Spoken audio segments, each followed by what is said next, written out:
So it is that time of the year again where we as NBA fans get to sit around and talk about who's going to win the league MVP. And this year is no different. It's going to be controversial, going to be very interesting, especially because Joel Embiid is going to be out for a long time dealing with a meniscus injury. There's a new rule set in place that prevents players who have not played at least 65 games in a regular season from winning regular season awards. And it seems as if like the player that was dominating the most, by far dominating, putting up great performances, it seems like he's more than likely going to be out of the conversation. So now this is opening it up to the field, and there has been a lot of conversations about who is supposed to win. Shout out to ESPN Tim Bontemps. He actually put out his annual, actually it's not even annual, they do it like 2 or 3 time straw poll for the MVP, and actually leading the charge was Nikola Jokic with 889 total MVP votes, 69 first place votes, and the second place was actually SGA with only 24 first place votes. So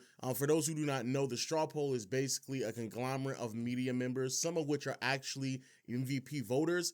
And so there is a lot of credibility that goes into this straw poll, especially when projecting on who's going to win. It's been pretty consistent over the years.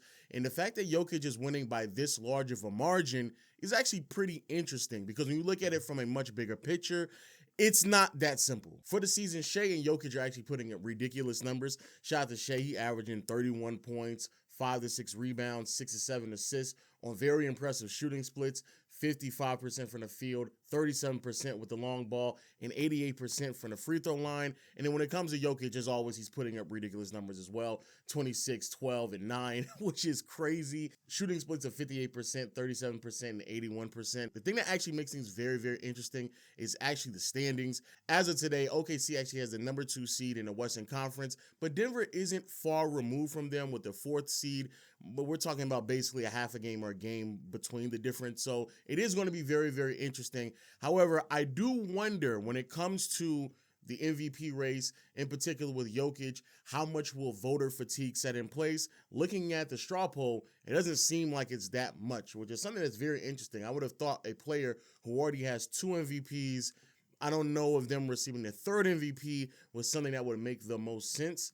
And in particular, when it comes to SGA, young up-and-coming team, fresh name, and an OKC team that, personally speaking, I had a really good hunch that they were going to be on this trajectory. I knew that they were going to be one of the better teams in the Western Conference. But to be fair to SGA, to be fair to OKC, the number 2 seed is very, very impressive. Remember last season, they had a record of 40 and 42. Shea was still putting up great numbers, but he's a bit more refined this season. And I think the all-around roster is also much better than it was last year, especially with the addition of Chet Holmgren. But nevertheless, second seed in the Western Conference is actually very, very impressive. And it also seems like Carmelo Anthony has a very similar sentiment.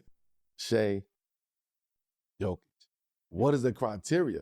Should Jokic get it? Because yes, they are the best team. They are, you know what I mean? You got to go through them. You got to beat them to be donned that, crowned that, right? So if we going off of that, then Jokic should be MVP. But if we going off of the closing of the window of win percentage from year to year and like who's the most valuable player on the team? Who's most valuable to their team? And it's a regular season award. And it's hard because Jokic is very valuable to the Denver Nuggets. But what Shea is doing is special, right? It's nobody thought OKC would be in this position for at least for the next 5 years because what he does out there, he grooms you, he develops you, right? He developed guys. He didn't develop Shea, but he developed guys like Shea, right? He gets you in the system and he develop you and he see where you at and we make that progression, right? Which is why OKC back in the day with KD and those guys, we're getting better and better and better every year because they develop at a high rate. Maybe the best in the NBA when it comes to that. So we come to criteria. I don't know what the criteria is. I would give it to Shea because of just of that what I said. Him bringing OKC back, putting them in, not even playoff, like people are talking about them in championship contender. They could win the West. So that right there is a lot of work that you have to do, put in and night out. We know Jokic is doing that. Now, I'm be honest with you, some of that stuff I'm not 100% agreeing on because I personally knew, once more, Bro, I knew OKC was going to be on this trajectory. I knew they were going to start winning, but it does open up the conversation to be something very, very interesting. Again, I'm surprised that Jokic is leading the straw poll by that large of a margin. I would have assumed that many media members would have, hit him with the fatigue tax, the voter fatigue tax that almost everybody else gets hit with, but for whatever reason, Jokic is just completely escaping it. To me, that's probably the most interesting conversation right now, because I thought that he would have been hit with that pretty hefty, but it still does open things up now with Joel Embiid being out. I do want to make note, however, expectations have always been part of this conversation. Matter of fact, expectations is just a part of life, right? When you are someone who is expected to do something, you may not receive the certain admiration and accolation that come along with it, because people just expect you and your team to do those things. But Shai, playing at this level, which in my humble opinion, I think Shai has been one of the top 5 to 6 players in the NBA, especially if you want to remove Joel Embiid out of that conversation because he's been dealing with injuries. You could very well argue that Shai has been a top 5 player in this association. He's been playing with a level of poise. He's been playing with a level of dominance, and it has translated to them winning. And the number 2 seed in the Western Conference is very, very impressive. And like they stated, it's not just that they are a top 3 to 4 seed out west. It's the fact that they can legitimately contend to come out west, that they are one of the better teams in the Western Conference and potentially win a championship. And I don't think anybody believes that's that far removed from actually happening. Of course, you still have to go through the Denver Nuggets. We're not going to sit here and act like you can't beat the Nuggets, but in terms of what type of turnaround, the expectations that OKC had coming into this season, the simple fact that Shai has lived up to that and potentially exceeded it definitely adds a level of caveat that makes this much more interesting than just handing over Jokic his 3rd MVP award. And in terms of Jokic, he's Jokic, right? And to be fair to Jokic, when normally the conversation is this close between who should win it, it tends to just go to the better player. And you could very well argue that Jokic has still been the best player in the league, especially if you're someone who believes that title of being best in the NBA should not be taken away from somebody and given to somebody else until we get into the postseason. Jokic has provided that evidence with the postseason run. And normally players, when you win a championship, especially because a lot of people felt like Jokic should not have won it last year because he had not won a championship yet, you could very well argue, hey, we held back from Jokic from winning 3 in a row because he had not won it yet. Let's give him his 3rd MVP this season, and I can see how that goes. Both of them are putting up great numbers, sensational numbers. They've been playing fantastic, and the margin of wins is minuscule. It's small. It's not that significant whatsoever, and when it comes down to that, that's when narratives come into conversation, who you may favor one way or another, and I cannot lie. Jokic being the best player on one of the best teams in the NBA tends to be where a lot of people tend to favor. Now, in terms of who I have as the MVP, it's actually neither one of them.